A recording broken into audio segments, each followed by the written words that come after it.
All right, we are live. Scotch Malt Whiskey Society and the mid-month or the June mid-month outturn preview tasting. And Sean is in commenting. Sean was supposed to be joining me tonight from the Bourbon Junkies. He is sick.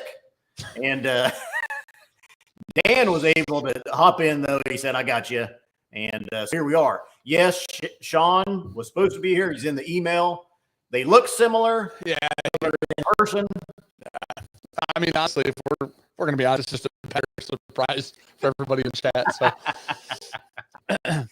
go ahead. I think probably most people watching are going to know you. They're going to know who you are. But go ahead and introduce yourself, Dan, and say hi. Well, hello. First off, thanks for having me on. Sean and I have been on here a couple times doing like the unveilings and stuff, and it's usually a lot of fun. A lot of times we do like the American releases and stuff, which are really cool because they're different, right? Like for us, obviously being super into American whiskey and bourbon and stuff like that. That's always fun, but we don't often get to veer off into Scotch a ton on our channel. So when we get to, and it's awesome. But yeah, we have a YouTube channel called Bourbon Junkies and Instagram and all those places as well. There's usually two of us. And then, tonight, right now, there's one. So, well, and you guys have really just blown up over the last couple of years. I mean, just took off running, doing great. You both have, left your full-time jobs that you had prior and are now just doing Bourbon Junkies full-time, which is excellent. It's great. Yeah, man. It's one of the most incredible, fortunate, like blessing type things of all time. It's something that Sean and I, we're both out of time and we were both out of vacation and we were both out of sick days and we were both out of everything. And it was like, we either stopped doing all the cool stuff that we like to do and people seem to like us doing, or we just kind of commit and really kind of full send it into whiskey and YouTube and stuff like that. So yeah. Nice. Great. And your hair is growing back. It's it's not as long as it once was, but it's longer than it was like 2 months ago. I did a YouTube road trip to Michigan, was on my list. I stopped in up there, met up with you guys on set. We did a live stream from there. Yep. Looking at, was it peated whiskeys? We looked at peated whiskeys with you. Yeah. And you were coming up, you hadn't cut your hair yet, but what happened was you had a local teenager that had gotten cancer, and you guys did a fundraiser for him. Yep. Applaud you for that, by the way. Anyway, good cause, great deed. But you had stated if you raised X amount of dollars, you would shave your hair off. Well, so what happened was Sean lost a bet on the channel and he had to grow a mustache, right? And so Sean nor I grow facial hair well.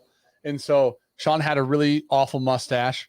And somebody was like, if you guys hit X, Sean should wax his mustache. And I'm like, he 100% should, without a doubt, right? And then they were like, if you also hit this other X dollar amount, Dan should shave his head. And I'm like, we'll never hit that. 100%. I'll shave my head, right? Like an hour and a half later, we had hit both of those things. You know what I mean? And so Sean ended up waxing it. I waxed Sean's mustache for him, which was horrendous and awful and miserable for both of us. And then when we went out to Whiskey Weekend, an event in Kentucky, I ended up somebody shaved my head on stage out there. So, it's back though for the most, it was really long or longer, but it's acceptably long. Like right now is actually I might probably end up keeping it somewhere around here. I don't know, but yeah, it's looking good. It's fresh slate. That's the best part. Like if you get the worst haircut of all time, aka you just shave your head when you aren't generally a person who shaves their head. Yeah. It can't get any worse. So however it comes back, you can just pick from there. It's the best thing ever. But the heat has hit up there as well. Yeah. And I saw your Instagram post. You had a bottle blow up in your car, basically. Yeah, I had it in the back seat, and it was actually upright, sitting on the floorboard, and it was just a bottle of Mythology bourbon, 90 proof, whatever, and it was over 100 degrees in my car. It was like 95 or something, and I opened my car door, and I get my car. I'm like, man, sometimes there's like maple syrup air fresheners or like whiskey air fresheners or something. And I'm like, man, I must have had one of those in the car, but I don't remember it. And I swear to God, I was like, I got uptown, I had the windows roll up. I'm like, I don't know that I can legally drive this car. Like the air in the car has an ABV right now. And so I opened the back door and the bottle's laying on its side. The bottle was almost a brand new bottle. There's probably like a few 4 ounces out of it. The bottle's on its side and probably has 1 ounce to 2 ounces left in it. So it shot the cork out, tipped over. My floorboards, my weather tech, all that crap is just like trash with whiskey. So it smells great in the car though. Yeah.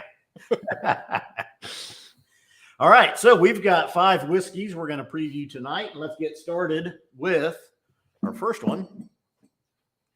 And thank you for joining, by the way, and thank you also for being able to fill in since Sean got sick. Of course. No, we always appreciate you guys having us on these. These are the best. We get to hang out, drink whiskey. It's always good whiskey. We were just talking about this before we went live. It was like, whether you agree with like it's your flavor profile or not, I've not ever had a bad, like a gross Scotch malt ever. Right. So it's one of those things where it's like, this is always the best. It's always a lot of fun. Yeah. Yeah, there's some that hit your palates better, some that hit your palates really good, but yeah, there's never, I mean, even me, I'll tell people I've never had a bad SMWS. Sure.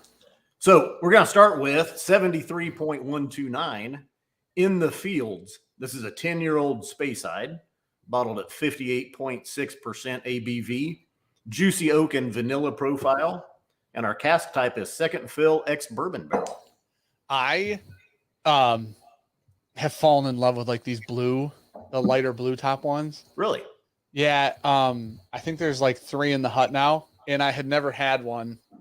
And after I bought the first one, the next time I saw it, I'm like, I didn't even look at the profile. I just didn't look at the tasting notes. I look at the age. I look at none of it. I just bought it because I'm like, if I like that blue one, I got to try the other blue one. So now this is, I think, the 4th one now. And so I'm excited to try. I love the blue ones. I don't know. Yeah. Cousin Shane that's been on the Scotch Test Dummies channel a few times. He's a good buddy. And he was just a bourbon and rye drinker. Okay. And then he started, when I got on with SMWS, he was coming over. He kind of started sampling, getting into them, trying them when he came over. Yeah. And same, he fell for the blue labels. The juicy oak and vanilla is one of his favorites. And he's always, when he comes over now, he's always grabbing one. You got to hide like this. You got to hide the special ones. You're like, not that blue. Grab the blue one next to that blue one. Oh, it smells great though. Oh yeah. This one, woo, lemongrass malty vanillas. It's almost like a vanilla custard pie, and you're standing in a wheat field. Oh, okay. Okay, here's the thing. I'm going to add to that. There's a nice waffle cone, just like like when you get like sugary waffle cones, sweet waffle cones, they have that nice malty vanilla-y note. Oh yeah. Yep. I like the lemongrass note. I agree with that completely. Kind of a waffle cone even dipped in honey. Maybe it's got a crisp. Can you crispify honey? You can crispify. You can deep fry literally anything. When you go to the fair, they apparently figured out a new technology because there's like deep fried liquids now, like Diet Coke or whatever it is. That's fantastic. The bourbon barrel comes through a lot of, like, if you like bourbon, that's super solid. Wow. That's a great example. Again, we've had a couple here lately of that juicy oak and vanilla profile. And I just shot my reviews of these as well. But even in the review, I'm going, if you want to know what malt is, like sometimes you hear reviews and people are talking about, there's a heavy malt note and this one, a lot of maltiness, a lot of oatmeal, Cheerios, malto meal, kind of those notes. This is a great example. There's a lot of malt on this one as well. And if you want to know what malt is, it's in this bottle. If you want to know it as a note. Yeah.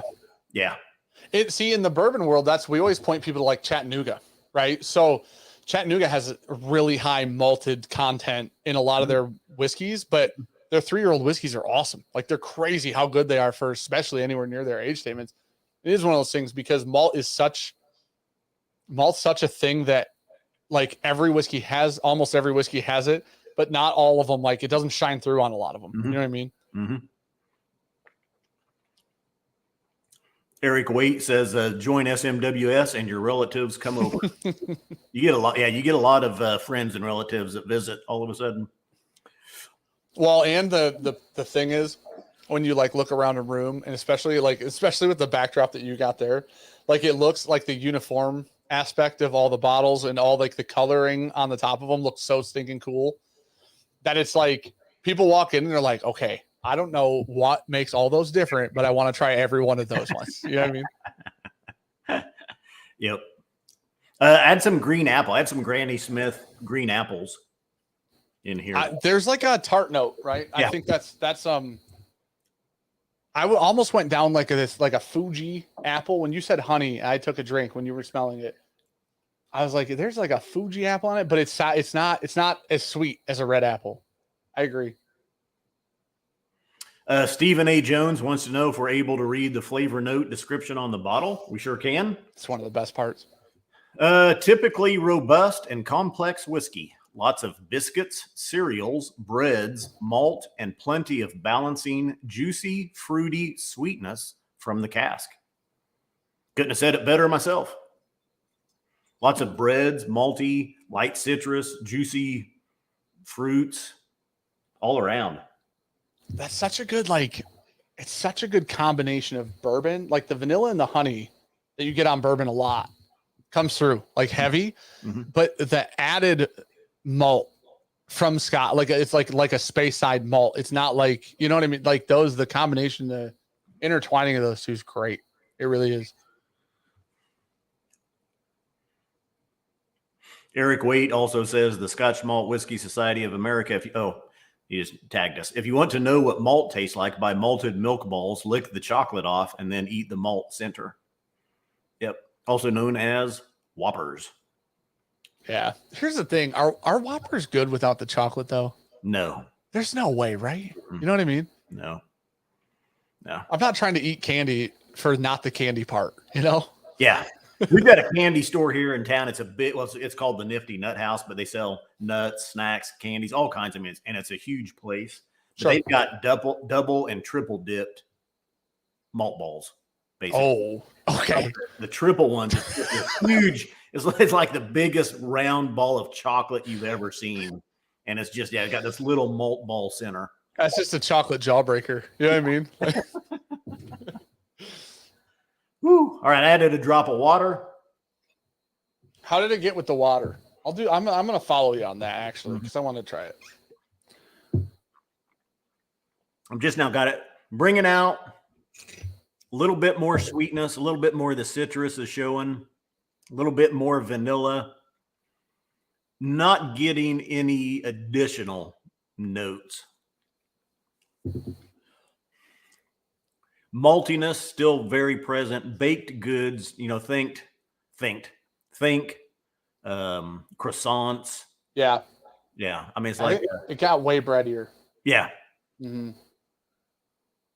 Oh, it got way breadier. That's crazy. I think it's more bourbon now than like the. You think so? Yeah. It reminds me of like really specific bourbon, but it kind of hid the malt a little bit, I feel like, to me. Yeah, I mean, well, it was, to me, I was picking it up heavy without water, and yes. I mean, it's still present. Yeah. I think the vanillas and the citruses are showing themselves a little bit more with the water.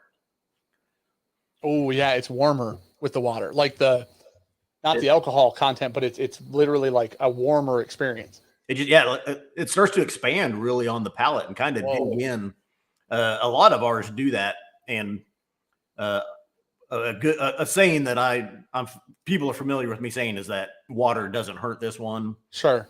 Which I say with a lot of ours, and I don't think that it does, but it really kind of expands the palate. Just kind of lets all those, when you're at 60-some% ABV, all those flavors are pretty compressed in there. Yeah. And you add water, and it really just kind of helps them open up and expand and spread their wings and fly a little bit. That's so interesting. It's so interesting how much just initially on the nose, how much bread I got. Yeah. With the water.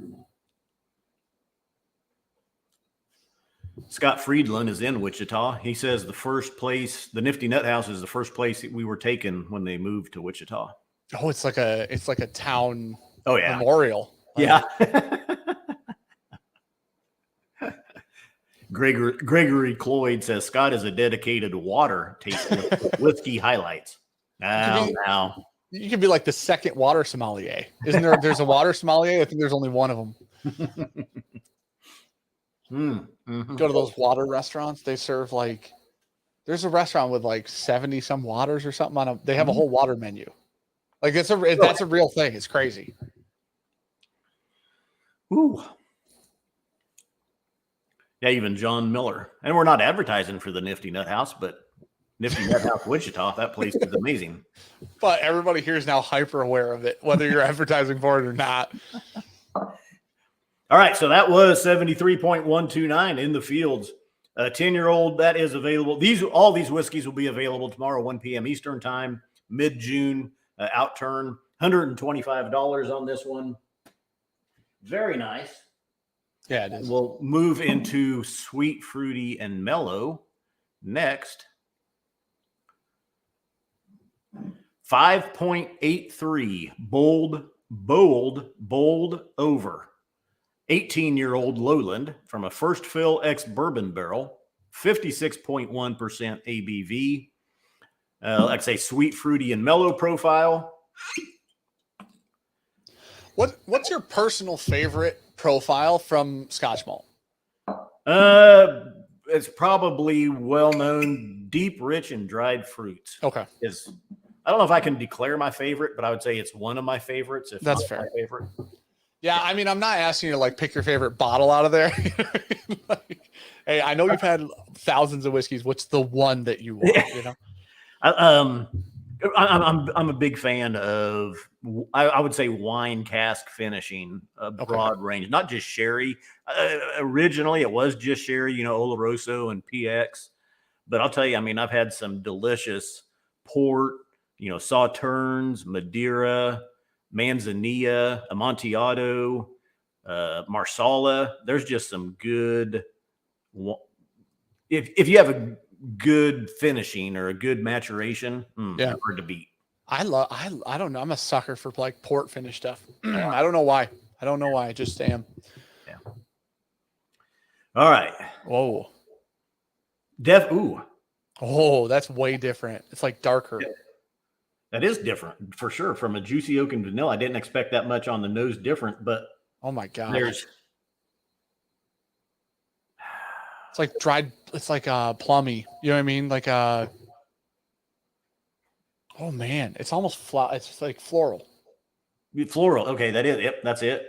Yep. But it's there. I mean, it's kind of a different. I'm trying to place it now. What I'm getting that I didn't get before. It's not floral in a way that's like green, shiny rose petals. It's like dark, sweet floral. I like the floral. I'm trying to play. Yeah, I know. That's wild. A little unique. Oh, okay. So on the tasting note, it says the fresh, sweet, intense, yet delicate tropical fruitiness, which I agree with the tropical fruitiness part. Yeah. On the nose, struck us like all 9 Skittles falling, but take our advice and go easy on the dilution. Oh. Okay. So like the blue bag of Skittles, for all those people who really like Skittles like I do, you want the blue bag. Those are the best ones. Really? The blue bag, it literally, like if you put them all blind and you separated the bags out and you hand fold each bag, immediately the blue one wins. It wasn't even close. Man, I'm trying to place this. note. I can't. The floral part is kind of vague, but it fits it really well. Yeah. Baking spices maybe with it. Yeah. All right. Let's get in on the palate.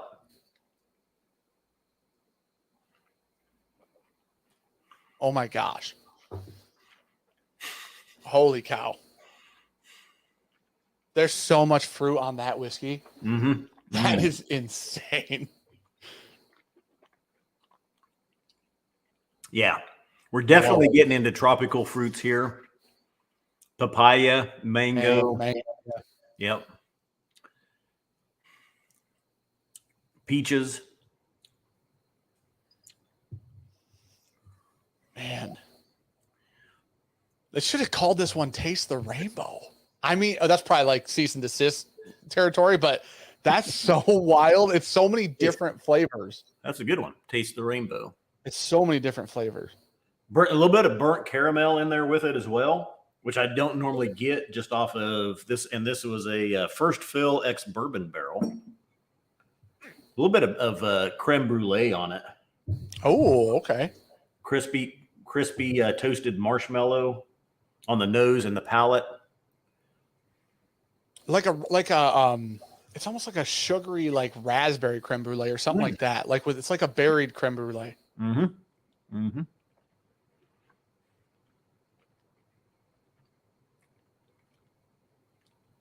Mm-hmm. Boy. Woo. That's wild. 56.1%. Yeah. A lot of fruits, tropical fruits, a little bit of a grassiness note, the burnt caramel, marshmallow. I can't get past this blue bag of Skittles right now. I literally can't. That's one of the most berry forward fruit whiskeys I've had in a really, really long time. I bet this is incredible with like a darker wrapper cigar. I bet this is so good with a cigar like that.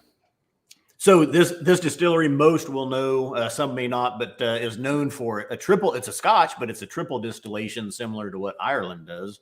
Okay. Irish whiskey does with most of their whiskeys in the triple distillation. But it's known to bring out a more fruity distillate. So I think it's definitely showing. That's insane. Pears, peaches, mango, papaya, kiwi. Oh, the kiwi is interesting. You know what? It's like if you made a fruit, like, you know, when you were a kid, I like how your tasty notes are really refined and well done. And mine are like, I'm still 8 years old. My mom feeds me like cups of fruit, right? This is literally like if you made one of those fruit cocktail cups, but you made it out of tropical fruit instead of like crappy peaches and cherries, right? Like you made it out of real fruit. Yeah. But as soon as you said that, maraschino cherries came to mind. So as soon as you said fruit cocktail, I get that heavy syrup, you know, with yes, sweetness and yes. That's what I was gonna say. I genuinely think, but I think it's more of like what are they like the triple X cherries or whatever, you know, like the darker, like you said, syrupy, thicker, more like they almost are enveloped in literal syrup. I added a round of water here, bringing out. I actually just got just a very slight tobacco. Oh, on the finish, the tail end, very slight. I would say almost a cigar wrapper type tobacco. Very faint, nice, fruity, toasted vanillas. Still that toasted marshmallow. Yeah. I almost get like a cedar box now. With the water, I just added some water. So we opened our humidor the other day, and it like Sean was like, "You got to come smell this." Like, for whatever reason, whatever cigars are in there, just like hit like perfect. It was just like this enveloping of like this incredible cigar smell, but it like all the cedar shelves it was like the cedar shelves had enveloped all of the tobacco smells. It made it sweeter. On the nose, what I was trying to pin down was cedar. That's there. That's that note. I was like, what is that that's in the background on the nose? It's floral, but then it's a cedar. Yeah, it's that cedar wood in the cigar humidor. That's great. That's great with and without water. Yeah. See, I do like the added like punch in the back without the water though. Like it's a little bit more in your face without the water, and I like that aspect of it. I know this is one still. Water's just kind of helping everything kind of just show itself. Just kind of the notes spread their wings and fly here. I like it. That one is interesting as hell. That's crazy. Thanks for the cigar or the cedar. Eventually we'll get there. You know what I mean? Eventually. Yeah. Eventually we'll figure them all out. Yep. Very nice. And a nice finish on this as well. Even with water, that last sip I took is still hanging on. I can still feel it in my gums. Yeah. Even just running my tongue along my gums and my teeth. It's pulling it out. Wow. It's like textured. It's like literally like on my tongue. At like the finish is textured. Yeah, very nice. It is Beautiful. And I mean, you can't go wrong with 18-year-old scotches. It's just not a bad thing. You know what I mean? Yeah, very nice. Cask 5.83, bowled over. I feel like my accent is kicking in when I say bowled over. Does that sound kind of funny? Bold. I'm basically from Canada, so Scott was like, "Where are you guys at up there?" I'm like, "In the middle of absolutely nowhere."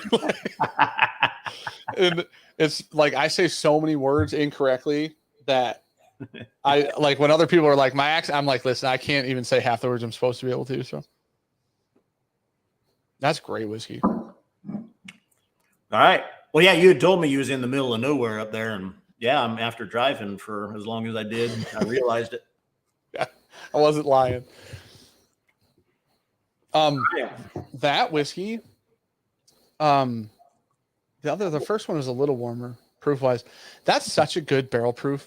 Like that, like 105 range. That's actually still barrel proof. Their cast strength or whatever you want to call it. That is such a great. That's like one of my favorite things is like a lower proof barrel proof. It's just, I feel like you still get all like the fun, complexity, love, happiness parts of the whiskey, and then you don't get absolutely destroyed by all of the ethanol. You know what I mean? Yeah. Joe O'Sullivan is asking here, and we kind of almost talked about this with our whiskeys anyway. He wants to know any recommendations on a great entry to Scotch, region or bottling for a bourbon and rye guy. So we talked about it first. We did with us and SMWS, our flavor profile of the juicy oak and vanilla, the blue labels. Dan has really gotten into some of those. And of course, I think, the bourbon junkies and you guys started out with bourbon and stuff, but you've really, even when I've been around, transitioned into Scotch really good. You've got a great palate for it.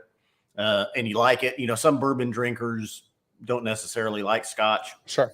But I think that, and then I have a buddy that was a bourbon and rye guy as well, and he's gotten into and really loves this juicy oak and vanilla profile as well.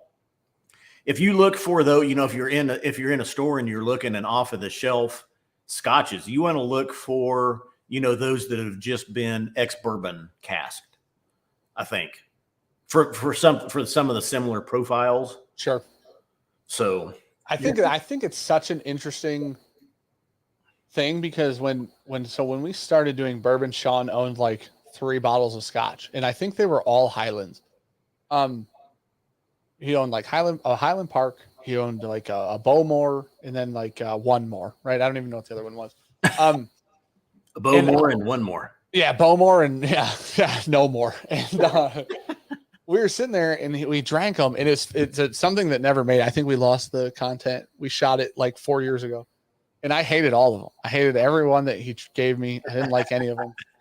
And it's so interesting because I tried some Space Hides, and like some of the malty notes on the Space Hides threw me for a loop, right? And I didn't know how to place the malt. I wasn't used to like the Scotch, the malt part of Scotch at all.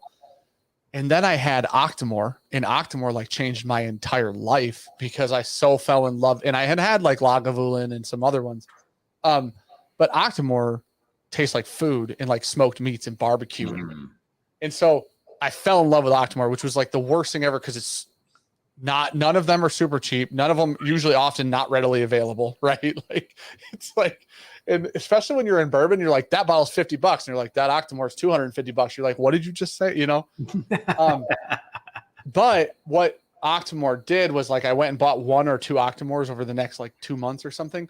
And then I went out to like Ardbeg and tried different Lagavulin, like their cast strength stuff. And then tried, all these different ones, which then you start getting used to like these different Scotch profiles. Once you find the one you like, it's just like bourbon, right?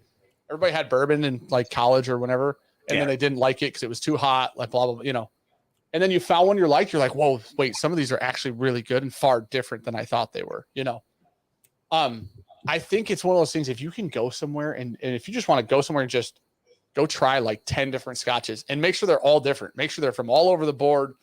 And then you can start to narrow down your profile. I think that like makes it so much easier to comprehend because there's so much scotch. Like it's great. Like there's infinite. Yeah. I mean, with all the different regions and the different cask types and whatnot, it's just, it's the variance of scotch flavor profiles is wide. So on that note, let's go ahead and move into our third whiskey, third of 5 for the night. 9.215, 17-year-old Speyside, plain in the long grass. Spicy and sweet flavor profile. First fill ex bourbon barrel, 58% ABV. That's another like really good. It's just such a nice proof. Yeah. It just is. It's not trying to hurt you, you know? Nice. Little bit richer golden color on this one. 17 years in that first fill. Woo. Definite. Ooh, wow. That's got like a grass fire.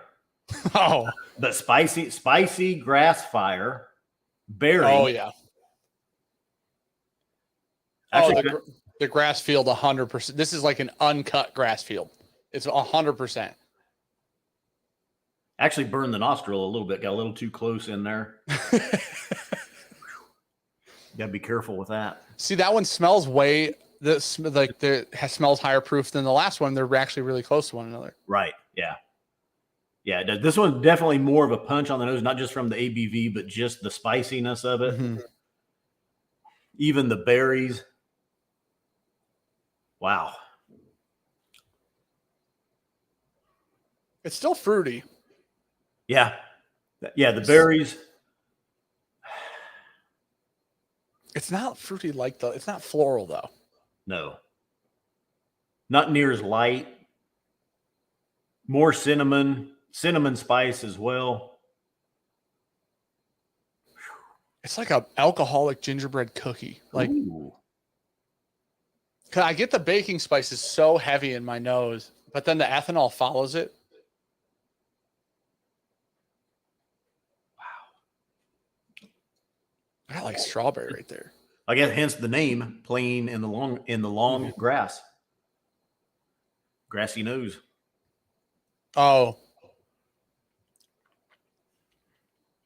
I get like the lemongrass from the first one kind of punched through on that. Okay, that is so like the flavors are so up in your face on that. I love that. I love that aspect of it. One of the things when I was getting into scotch that wasn't in love with was so many like normal shelf bottles being like 80, 90 proof. Oh yeah. And then it was like, and I'm like really not a proof snob, but 80 proofs like often now, right, is just very watery or whatever.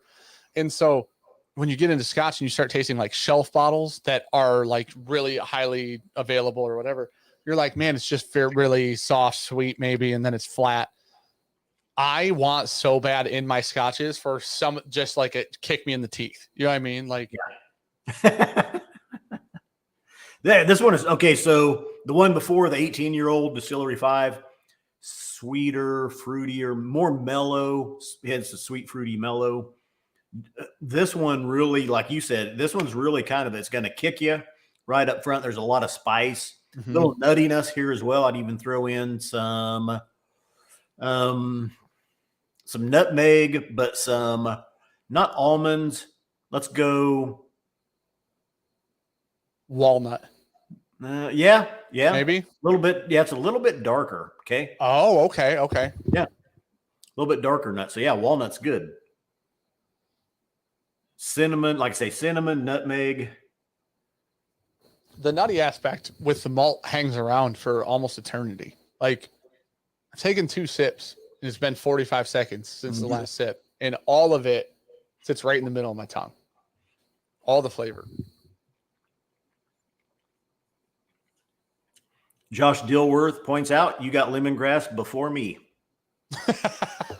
Well, it's because it reminds me of the In the Fields one. Like it's a similar note. I'll stick with them. I was getting berries on the nose. I'd still say there's some raspberries in here.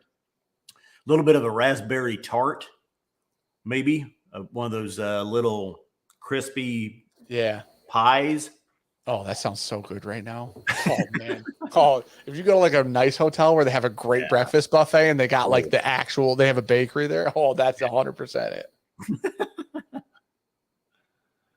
Ooh, yeah. I almost get like a, and this is going to sound super weird because it's not super chocolatey, but I almost get like a fruity Heath bar. And that's not a thing that exists. But in my brain, it smells like that's what it would smell like. Okay. Toffee and chocolate and some fruit. Yeah, I could see that, definitely.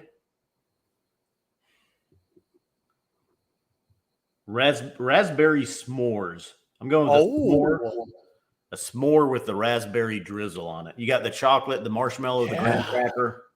I like that a lot. And it's warm too. Nobody eats cold s'mores, right? The nice thing is when you use s'more as a tasting note, it's like melted chocolate, melted marshmallow, warmed, everything's hot. And there's like that, there's some of that, the spiciness is so warm in the palate. It's just implied. Let me find it to highlight it here. Where'd it go on this side? Oh, Lord Sean's Jester is here. Well, damn. I was really hoping Sean would be here. So for everybody who doesn't know who that is, he lost a bet and now he has to be on Team Sean for 9 months or 6 months. So he changed his screen name to that. And so now he's in all of our chats as that because he has to be because he lost a bet. So Lord Sean's Jester. Yeah. Great. But so anybody that tuned in late at the first, Sean got sick. Actually wasn't feeling good yesterday. Came into today, same story. Thankfully, Dan was able to fill in. So yeah, here we are. And he's doing a great job. You know, hopefully good enough is really what we're shooting for here. I'm trying to get everybody's hopes up. I get on the empty glass of that, I get like a slight leather note on like the empty. Okay. Yeah. This one it's a little bit darker. It's a little bit chewier. And I'm even changing my chocolate up to it more of a bitter, dark chocolate. Yeah, I'll go with that. Yeah. Yeah. Definitely not milk chocolate. Very spicy. It's spicy and sweet here. Nice. A lot of that spice, cinnamon. I'd even throw in a little bit of a pepper spice, but I've got that s'more with a raspberry drizzle on it, with dark chocolate, graham crackers, just nice. And I've added a drop. Did I add water? I don't even know. I think so. I haven't added water yet. I'm gonna try it. Ooh. Yeah, the nose. This is one with just such a nice punch coming off of the nose that you could probably, this one you can sit there for an hour and just nose it. It's way more in your face. It's way more like, here's the table and here's everything I brought to it. You know what I mean? Yeah. Yep. Very nice indeed. Man, it's like layered. It's so wild. Like when you smell it, you like, if you sit your nose in there and you don't get too close, because it is punched, like the ethanol aspect is a little punchy on the nose. But if you sit there and smell it, you smell like lemon pound cake, but then raspberries, but then like a dark chocolate, but that like it's all like a layer cake. You know what I mean? Yeah. Lemon pound cake. I like that. It smells heavy, you know? Yeah. Sean Peak says, I'm really loving Dan's too poor sample method. SFWS needs to adopt that at their tasting events. Of course. Yeah. Listen, it was a hell of a day. Okay. We're here for some whiskey right now. So, and the nice thing is if you empty the glass and you smell it, you just get different notes on an empty glass. Yeah. Have you ever had a dry glass? You know, you leave it out, you do some reviews or whatever, and your glasses sit out. You come in the next day to clean them up, and a lot of times it happens with peat or maybe heavy sherries. Yeah. And all of a sudden you're nosing it, and you're just like, wow, it's just a gorgeous. Oh, it's the best. Oh yeah, some of it. Like the next day, on like a mostly empty glass of whiskey, especially if you get like the marshmallow and the sweet smoke, like you can get like crazy smoky notes off bourbon that have no smoky notes in them. Oh yeah. The next day, it's crazy. It's wild. Yep, that's true. But no, yeah, this one very nice. And so generally we have 5 or 6 whiskeys. This outturn, we've got 5 that we're previewing. But yeah, you sit down and you go through 6, single cast strength whiskeys. Mm-hmm. You've got I've got to watch, a little bit. Yeah. I'm a little bit smaller guy. There's a teeter-totter. Yeah. Sean and I just went somewhere. We're working on a blend for something. And when we got there, the distillery that we're working with on the blend, we were with the distiller blender, right? And he comes out and he goes, okay. And I swear to God, he comes out like a box like this. And he goes, sets it on this barrel head. And he goes, okay. There's just a bunch of 4-ounce samples or whatever. He goes, that's 40 barrels right there. Ooh. And he goes, I'd usually have those done between noon and 1 today. And it was like 9:30 in the morning. And I'm like, I got to drive us home. So Sean, have a great time, buddy. I went through 13 of them. Sean ended up going through 32 of them and then slept the entire ride home. Didn't even open his eyes one time. Yeah, sometimes you got to do what you got to do. It's part of the job sometimes. All right, are we ready for number 4? Yeah, let's do it. All right. This is I've got some palate cleansers here. I've got a little bit. I started making my own sourdough bread. I'm early on in my process, but it's turning out pretty good already. You got the starter figured out and everything? Yeah. Nice. My wife Ricky was in the middle of 40 work project. That looks solid. Yeah. She was in the middle of 40 work projects and then normal life stuff. We have kids and all these things. And then she's like, I'm gonna start making bread. And I'm like, you think adding something like that right now? The starters are so needy. It's this whole thing. And then if you don't get it right, you spend all this time baking something that didn't turn out. But now, oh my gosh, if she makes a loaf of bread right now, I'll kill that whole loaf of bread and I will feel like I didn't even, it's incredible. I love it so much. Okay, now somebody did point out a little bit ago that peatids usually come at the end, but if there was a dirtiff, maybe we could switch it up. Okay. So we're not. Dirtiff is deep, rich, and dried fruits. Oh, okay. DRDF, dirtiff. But we're going to stick with this one. This is an 8-year-old. Now I'm going to tell you, a couple years ago, we had one from this same distillery. This is 44.147 worm cinders. Double cask maturation here, but exclusive Oloroso. So our first cask was an ex-Oloroso butt. I think that one was the American oak. And then it was transferred to a first fill Oloroso Spanish oak butt. So American oak butt and Spanish oak butt for the entire maturation here. So this is the one you've just been itching to get to then, is what you're telling me. I've been waiting patiently. Now, a couple years ago, we had from the same distillery another 8-year-old. It was called Happiness is a Warm Bung. Okay, that name is really good. It was very similar, but it was from second fill Oloroso butt. So this one being all first fill, I've got very high expectations for this one. It's super dark. The whiskey looks incredible. So I don't know that I've ever compared. It's so hard to compare finishing on stuff, right? So it's so hard to compare a Spanish Oloroso to an American. That's so in bourbon, I should say. In bourbon, there's I can't get the same product that was just put in those different barrels, right? I don't know that those exist so much in bourbon, but it's so interesting. There's triple blending in bourbon, right? There's Joseph Magnus, cigar blends are triple finish or whatever. Uh-huh. But to be able to see differences is such a cool thing. That's so, I think it's not taken for granted. It's just not a thing in bourbon so much as it is everywhere else.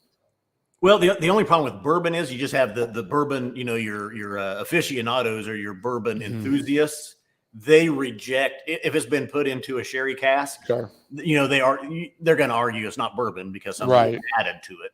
True. So you get that argument with the purists. I get the bourbon purist would be a good term. That's fair. For it. So, but to me, bourbon and sherry cask finishing or wine cask finishing, Joseph Magnus does a good job with it. Mm-hmm. But it's so hard, I think, for that bourbon because that bourbon is so strong, strongly flavored anyway, that it most of the time it overrides, what wine cask type of finishing you're trying to impart. Sure.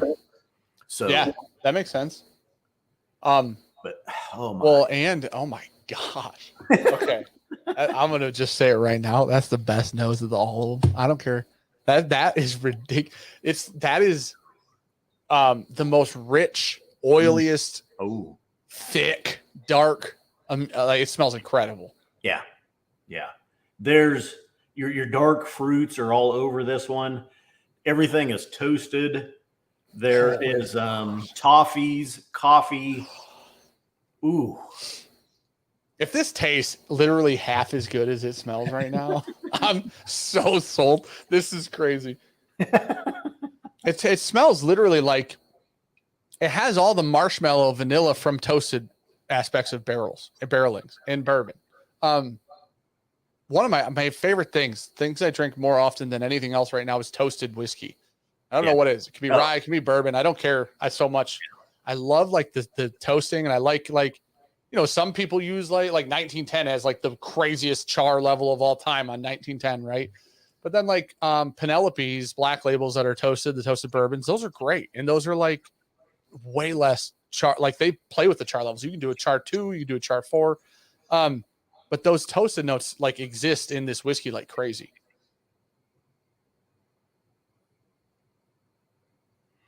Cool Running tuning in. He says, "Hey Scott and Dan, cheers guys." Oh my gosh, that's more cedary than the one we were talking about cedar on, or maybe hickory. It's it smells like a blend of pellets you'd put in like a Traeger, like a smoker. You know what I mean? Yeah.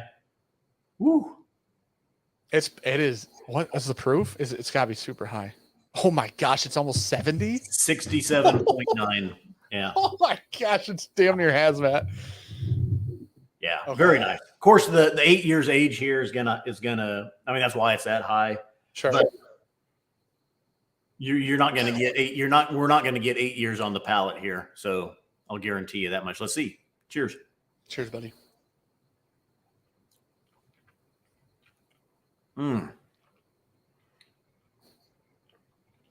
Oh man.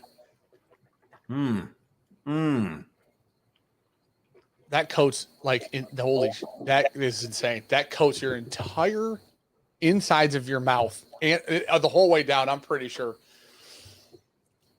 Okay. I don't have any of the dark fruits standing out yet and saying, here's the plum, here's the raisin, here's the dates, but it's there. There's a dark sweetness here, sugary. There's burnt toffee, burnt caramel, almost a coffee, bitter nuts, burnt almonds. This just all over. Brown sugar, caramelized. I weirdly get browned butter. Like, okay. Like you're about to bake with it, right? But it's not burnt. It's like to that point where it becomes sweet and rich. It's like ooh.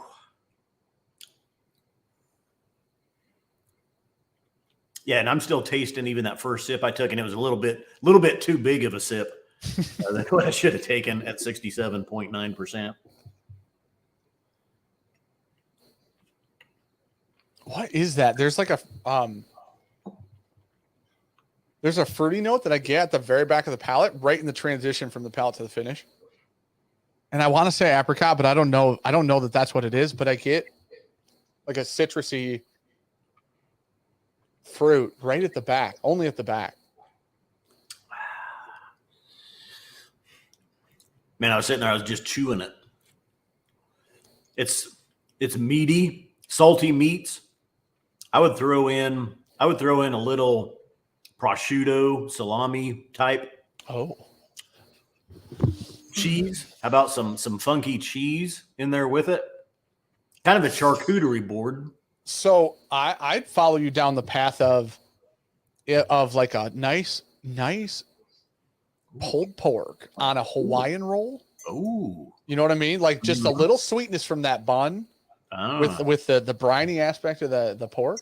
The pork, smoked pork. Maybe just a hint. You know what? Maybe like a hint of like a grilled pineapple with Grilled that pineapple. Yeah. Woo. And that, oh, there we go. Evan Stevens, 44 is one of the meatiest distilleries I know. So, and probably due to the name on this one, worm cinders.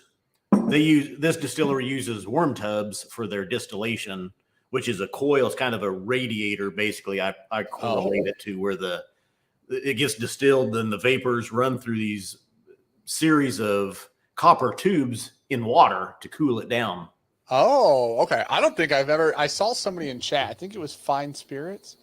They asked if I had ever had anything. Has Dan had any worm tub whiskeys? I don't know that I have. Not that I'm aware of, I should say. So most people have abandoned them. They used to be more in use, but they're hard to maintain and expensive as well because of all the tubing. Yeah, it sounds like a pain in the ass, honestly. But it can result in a little bit of a sulfur note, sometimes, especially with this distillery, a slight sulfur note. Now, sometimes you'll just get sulfur from the sherry barrels themselves. But this distillery, they're off the shelf, 13-year-old, has a little bit of a sulfury, meaty, savory note to it. And it's just from that worm tub distillation. And that could be in here as well, but it's just that those sherry barrels are such a heavy influence on this one. It's like I say, to me, it's charcuterie board. You're calling smoke, pork and the Hawaiian bun. But man, I get it's such an exact note, and I wish I knew which one it was. It is such an exact note of a blend of smoking pellets that I am like literally the worst cook, griller, food. I can consume food incredibly well, and I can't make any of it, right? My wife can like make food really well, thank God. And so she will grill and smoke stuff, and I have like walked outside and smelt this smell while she was smoking stuff before. Probably they call it the competition blend with the pellets. Yeah, it might be one of those ones. But I added water, and it actually feels like it got hotter. I actually feel like the ABV went up. It doesn't. Now, I mean, it's not hot, but it doesn't drink like 140 proof almost without water.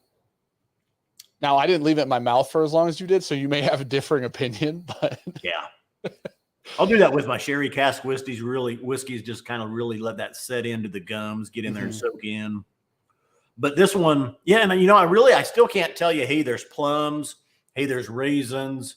Hey, there's dates. It's darker still, but it's all these overriding the meatiness, that dark sweetness, brown sugars, oak.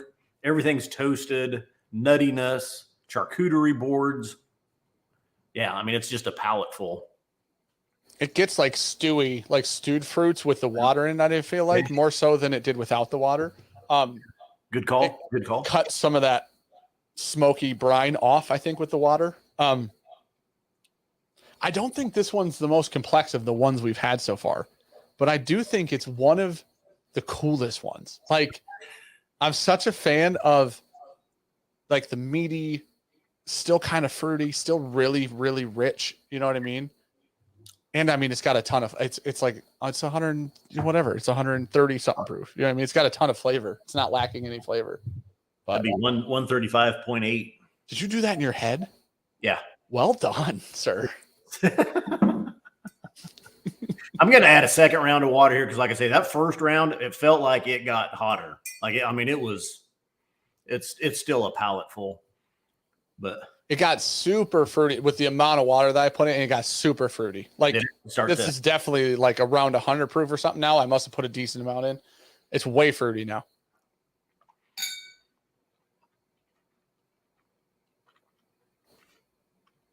I almost got a banana chip now, which is weird. I am still hot here, but yeah, there's more berries showing now. Still not the dates, maybe golden raisins, but definitely more like blackberry, blueberry, more berries showing. Yeah, and I'm even going to add a little bit more because, like you say, this one's. Ooh. Oh, I just got like a date bar. That okay. It's like that. That's the dark fruit. That with however much water I put in because I didn't measure. I got like a date bar, like a good one. Like somebody made it at their house, not like a crappy like Fig Newton. You know what I mean? Hey, Fig Newtons are good too, especially with milk. Fig Newtons are pretty good, but like when you have somebody who makes them really well, you're like, okay, this is a whole different ball game. Yeah. But no, with Oloroso sherry, that's the notes generally you want to look for fruits. You're going to look for dates. You're going to look for raisins, plums, that fig, stuff like that with the Oloroso. And it's in here, but it's kind of all melded together. Yeah. I can tell you, it kind of feels like some golden raisins and some berries, but I still haven't got any of the dates or anything yet. So good call on that. I love the golden raisin note a lot. I think that note is super specific, but super spot on. And I don't know that's a note I've ever picked out on anything before. I think that it fits incredibly well right here. That's such an interesting bottle of whiskey. Okay, go ahead. Go ahead. Go ahead. So I have a question because the outturn on this one's 600, right? Yeah. So is that just because the Oloroso butts are so big that there's actually 600 bottles of whiskey in it? Yeah. That's insane. Yeah. That is so now you're going to test. I'm not even going to say how they're big. Yeah. Sure.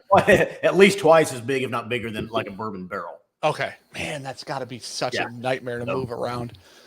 Oh, yeah. Oh, my gosh. How miserable. And they take up so much space. But that's the good thing. Look, you get out of a single cask. True. You get 600, bottles instead of 250 or 300. True. Well, and I mean, I say only 8 years is a long time, but it's not like this is like a 20-year-old whiskey, right? It's not like because the barrel was huge, it needed 20 years to get anything out of it. It extracted there's a lot of flavor there in 8 years. Yeah. Well, and that's so look at it. First fill Oloroso butt. So it's the first time whiskey's been put into Oloroso butts. And a lot of times, most places you're only going to see like maybe a 2.5 year, what you call a finish. Where they've taken it and they've only put it in there for 2 years. And they just want a little bit of that influence kicking in, not too much. But then you've got your exclusive maturations, i.e. like this one, and you just get that wallop of sherry in there. Sure. And I love it. Man, that's really, really good. Yeah. And I was going to say, I'm on 3 rounds of water here, and it's still there. I mean, there's so much going. I'm not anywhere near past having too much water in it. That's so far, I think legitimately, that's my favorite one so far. Off the bunch. Very nice. Spicy, meaty, dark fruits, dark sweetness, nutty. I think for it to drink like that and be basically 68% alcohol is incredibly impressive. There's so many hazmat bottles where when you drink them, you're just like, oh my gosh, it's ethanol. And it's hot and it burns and it's just crazy. And that one brings so much flavor up front and so little of the ethanol alcohol for the proof. Now, like I said, if you swish it around for a long time, it's still 68%, but that's damn good. Let me look up. George Kaplan is asking if I know how long in each barrel. Or each butt. Let me look up and see if we know.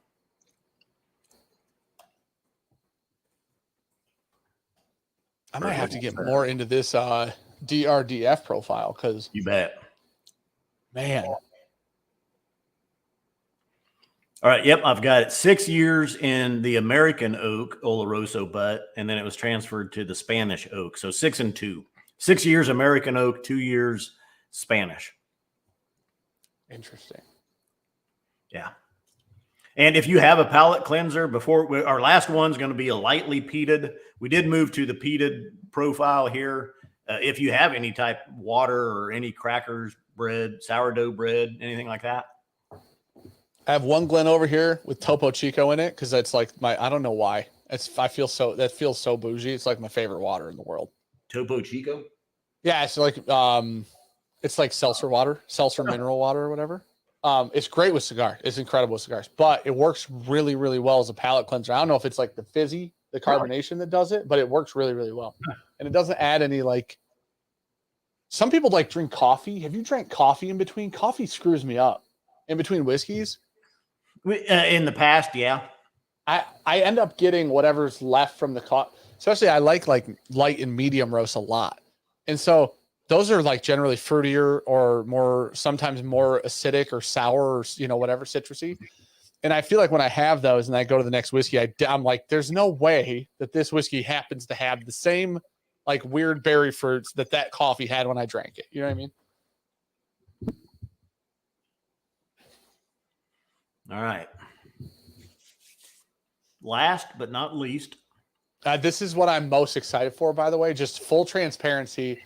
It's green, and green is literally the best. For me, green, it doesn't even matter if it's Speyside, Highland, Isla.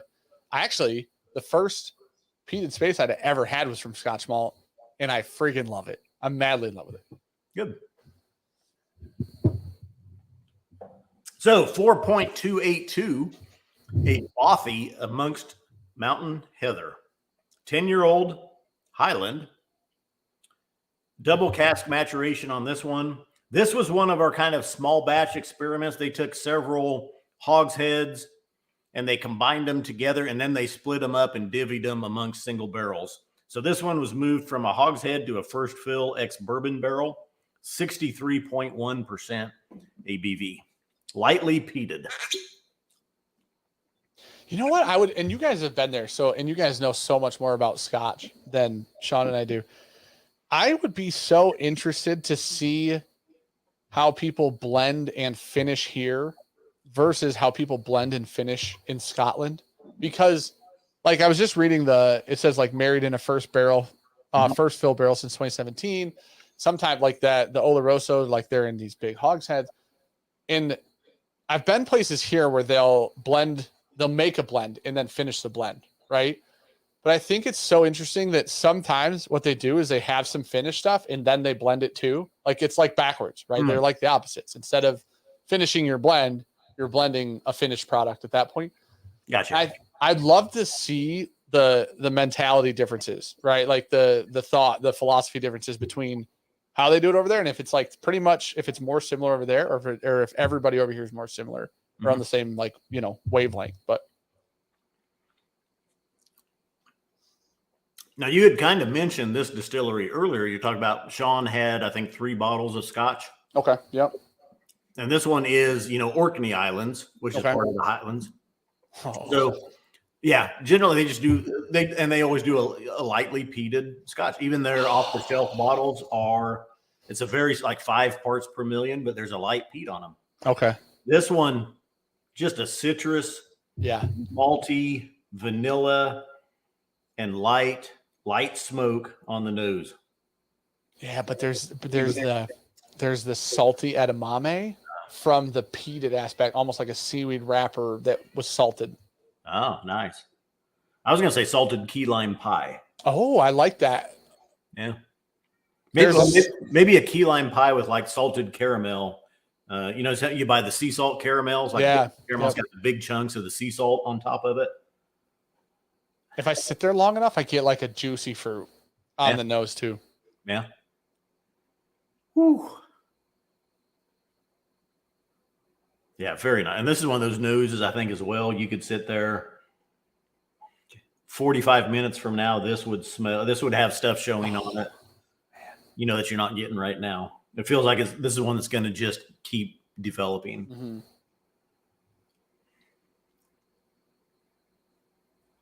Man, it's like already changed a bunch. Like it's already that last smell. Like I just roll it around in the glass and I smell it again, and it's like almost completely different. Ooh, I almost get like I don't even want to. I almost get like a blue spruce, or I don't even know what that means. But it's not a pine tree, but it's definitely a pine type tree. It's like very, very, very slight mintiness. Yeah. Maybe, well, you know what? Almost like I think I got this in my review, like a Vicks menthol. Yeah. What is that? Like the rub. Mentholatum type. Very slight. Okay, hold on. You can't use that word and not explain that word to me. You know what I mean? Because I definitely don't know what it means. Which one? Mentholatum? I think that's the like Vicks Vapor Rub. I think it's mentholatum. That's like Tylenol is acetaminophen. Right. Okay, I see. That's the actual word for it, not the one we made. I guess we made both up, but I think maybe it'd be wrong. Come to find out, it's just completely wrong. It's out in left field. That means something completely different. Yeah, but yeah, very nice nose here, but light, slight tropical fruity notes, maritime. Oh man. Yeah. Oh yeah. That's okay. So somewhere on that journey. Oh my gosh. I love that whiskey. Somewhere on the front of the palate, I got like this flash of buttered, slight coating of like sugar cinnamon toast. Hmm. Um, but then it gets fruitier as it goes on, like that kind of subsides, and then it gets sweet with the like more of a sweet fruit. It's very creamy. It's almost like Yeah. like you had several kinds of fruit, maybe like peaches, pears, apples, and you had them in like a heavy whipping cream with a little cinnamon on it. I got like a cream soda note. Cream soda, huh? Little crushed of the chunky sea salt on top of it. Dash of mint sprig, would you call it? The actual mint. Yeah. Yep. What's the mixed cocktail with the mint? Mojito. Mojito. That's it. Yeah. I love mojitos. You get a good mojito, man. Yeah, it's like the crushed, like they use the mint leaves and then you crush them, put the stuff in there. Yeah, a little bit of that. I completely agree. That mojito's pretty on spot or pretty on point. But man, the nice, like the briny, salty complexity. It's like if a mojito actually had like a depth to it. You know what I mean? Mm-hmm. Yeah. Okay, that's a pretty true statement. The one that you just highlighted. So yeah. That mojito smoked, and you're drinking it by a campfire on the beach as the waves are rolling in. Yeah. Yeah, Lord Sean's jester. Dan just found out that arugula wasn't the thing you built over your porch or patio. Okay, for a while. Okay, I thought I get what is it? Pergola? That's what it is. Oh. I get pergola mixed up. And then I thought arugula for a while was a cheese. And then they were like, it's not a cheese. I'm like, obviously it's a meat. And they're like, it's definitely not a meat either. You have like one or two things left that you could pick. It's green. It's like, and then my wife looks at me and she goes, you know, the mix of green stuff that we buy and we eat for salads. I'm like, yeah. She's like, it's in that. And I'm like, who knew? You know, everybody but me, apparently. There's meat in there? Yeah. I get protein with my salad, apparently. Yeah, and a great finish on this one, even for a 10-year-old. It really soaks in. Nice finish. It hangs in there. You get so much on the finish with this one of those citrus fruits, that creamy vanilla, nice oak, nice smoky, salty meats. Very nice overall. That's super, super good. How much is this one? It's it'll say at the bottom here in a second, won't it? Yeah. 125 maybe? Man. Let's see. That's my guess. That's such a good bottle of whiskey.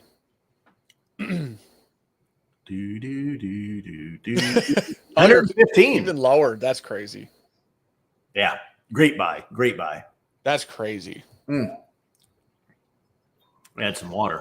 It's so much more interesting than a lot of stuff that you would just go to a store and buy in the same market, right? And it would be like the price difference would be like $20 at that point. Like it's like when you have a whiskey and it's pretty good, but then you have another whiskey that's really good. And you're like, I would just pay up like the 10 or 15 or $20 for the better whiskey because I just like it that much more. Right. Mm-hmm. Sure. This is 100% for me, that scenario.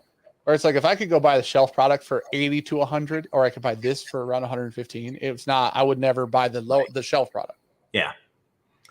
Well, even take this distillery, and say you found a store that had the 15-year for this distillery, mm-hmm.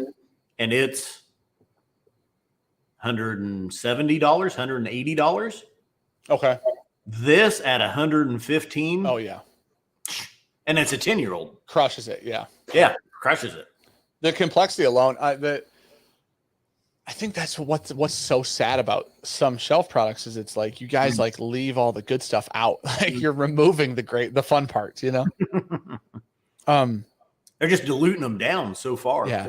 But the other side of that coin is they're also with those, they're addressing 90% of the market. 100%. Yeah. You know, I mean, that's 90%, maybe 85% of your market likes that 40 to 45, 46% ABV range because that's where their palates like it. It's a small percentage of whiskey drinkers, us, and everybody that's watching, and you know, Scotch Malt Whiskey Society members that want that higher ABV that where water isn't added, and you're getting everything that whiskey brings undiluted. Yeah. And you're able, like me, I can add my own water and dilute it as much as I want. Sure. You know? So, well, and like you said, I mean, it literally has to be, you have to be right? There's so much on the market in let's just say the 80 to 95 proof range that clearly most of the market wants or demands that product. Because otherwise that part of the market would die off, or people would switch and make higher proofs. So, John Coling points out, he says, drinking cask strength has ruined most shelf bottles for me. Now, so I have found myself recently more often at nighttime going back to those shelf bottles that we have, probably from the Scotch test dummies and the bottles that we've bought, even older bottles or the bottles that we review, which for the most part are off the shelf, you know, offerings. Sure. But I've trying to get away from SMWS and just a single cask and that cask strength. And they just really are really good whiskeys. I make myself kind of go back to those shelf bottles just to stay in touch with them, really, and just kind of keep them fresh on my palate as well. Right. Otherwise, I think you can get so, I don't want to say addicted, but you can get so. You can get buried in that rabbit hole, right? I think realistically, it's always really good to have the reference, right? We do mostly bourbon reviews or mostly bourbon blinds or mostly notes on bourbon at this point, mostly. And so when we do those, it's really nice to be able to say, this whiskey has a lot of similarities to this other whiskey. And that whiskey that we're referencing usually is something people can go find, right? So if Brown-Forman, you know, Jack Daniel's Coy Hill has a lot of similarities to Jack Daniel's single barrel, whatever it is, right? Yeah. But if you never go back to those bottles, then you don't have any reference points. And unfortunately, when people watch, they want to know, like, I can't find Jack Daniel's Coy Hill. Is there something else? You know what I mean? Yeah. And so I do think it is important to revisit them, but I'm going to be honest, when like most nights that I have a pour, it's usually a barrel pick at this point. So, yeah. But then the thing is, though, you don't want to waste your time though. You're still like, hey, I've got all this good whiskey. That's what I want to drink. So it's a balancing act. It's kind of like, hey, and it's the same each time I go to every night when I do choose, you know, an off the shelf bottle, it's kind of like I've got to physically, mentally choose that bottle. And I know that there's a lot of other good whiskeys. Yeah. 100%. Yeah. It's just, you only can drink so much whiskey. Right. And so when you pick one, like, you know, like at night, like you can't drink 30 ounces of whiskey. So when you go pick a bottle, you're like, if I drink 1 ounce of that and I was going to have 2 or 3 ounces or whatever it is, then that's like a chunk of my night for whiskey. Right. Yeah. So, it is hard. Now that's why it's so much more fun to like grab one thing, drink a little bit of that, grab one thing, drink a little bit of that. Cause then you can do all of them. You can like grab your favorite single barrel, grab your favorite, like a nice, like, get some reference off like a shelf on a bottle or a bottle shelf, you know, shelf bottle, whatever. But yeah, absolutely. All right. George Kaplan says, just for the record, there's nothing wrong with rabbit holes. Absolutely. That's fair. That's what makes whiskey so interesting is you like people like hobbies or whatever you want to call it, jobs, hobbies, collectivity types, collection type stuff that has to have depth, right? Whiskey, the depth on whiskey, just in general, Scotch, any of it, bourbon, American whiskey, anything. The rabbit hole's so deep, like the complexity is insane, and how far you can go down, and how interested you can be, how interested you can choose not to be. Like you can dabble or you can dive straight in. It's like that's why it's such an interesting hobby or game or whatever you want to call it, collection type thing. Yeah, but even if I buy a bottle, if it's an SMWS bottle or you know some off the shelf bottle, and I open it and I'm like, God, that's really good. It's excellent. Mm-hmm. I have no problem. You know, you put the cork back on it, you put it on the shelf, and 6 months, 8 months, 12 months later, you're like, I want to have me a little bit more of that one. Yep. And you go back to it and it's still, the same as it was. Yeah. So, I mean, and so there's not a shelf life. It's always the same. Now, the only argument to that, and what I found as well is, once a bottle gets down really low, Sure. I think you're best either killing it or putting it in a smaller bottle itself, Sure. just to kind of. I have seen some bottles turn bad, or turn for the worse. Yeah. Once when you get down to that 2, 3, maybe 4 ounce mark somewhere in there, I think you're better off just finishing it and saying, "Hey, man, you remember that one bottle?" Yeah. Mm-hmm. We had an old rip that had like 2 to 3 ounces in it for like 2 years, and the last time we drank it, it was so flat. You know what I mean? And I'm not. That is such a question that gets asked so much. Like, how long does it take before it goes bad? And it's like with this much, there's so much you can't really see it, but there's still so much whiskey in this bottle. If this bottle sat this way for 3 or 4 years, I would never even worry about it once. You know what I mean? Yeah. But it is one of those things where wine. That's why I can't be super into wine, because if you open that $300 bottle of wine tonight, you better figure it out. You know what I mean? Yeah. Well, they make the wine preserver, to do that. But what you're supposed to drink a wine within 4 or 5 days, a week of opening it up. But yep. Lord Sean's Jester is still at it here. Scott looks like a younger, better looking, and significantly bigger armed version of Sean. True. Yeah, that's fair. I don't know if I look younger. I don't know if I look younger. Yeah, Sean's like 850 years old, come to find out. So. All right, Dan. Well, hey, I think we've gone through. I was going to tell you one quick note here on this last one, 4.282. I've added a couple rounds of water, and man, I'm sitting here sipping on it, and it's just really that creamy, fruity, salty smokiness is still just developing. It's beautiful. This is a great bottle.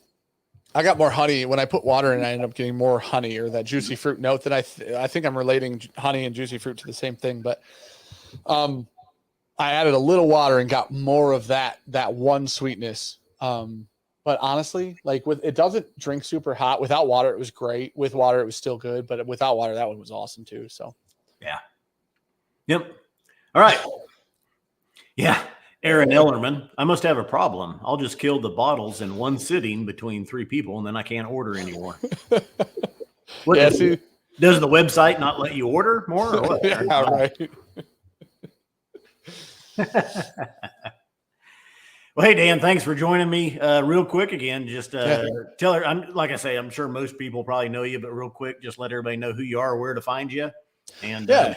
Well, thank you for having us. Honestly, it's always great when you guys invite us. It's always like a hell yeah, we'll have to figure out how we can make it on type thing.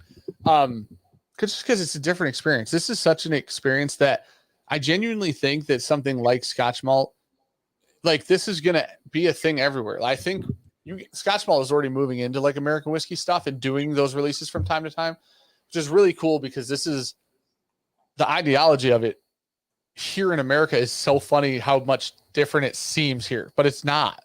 So when you guys release the American barrels, it's really cool. And I'm glad that that market, like you guys are moving around with the American stuff, because it's so much fun. The single barrel thing, you guys have the benefit of adding or like dumping this stuff at bottle strength or barrel strength and not filtering it and doing what everybody else does with their barrel picks and stuff. But yeah, so thank you for having me on always. And you can watch us on YouTube or you can check us out on Instagram, and it's all under Bourbon Junkies. So, Yep. And I encourage everybody to do that as well. And last thing, remember, Scotch Malt Whiskey Society whiskeys are not for swigging, glugging, or knocking back. It says it on the back of each bottle. Please drink responsibly. I will say, before you shut this down, you did make me flip a bottle on the live stream when you were here. Cheers, buddy. That's right. I was going to have you do a long pour too. Maybe next time. Maybe next time. Cheers. Cheers, buddy.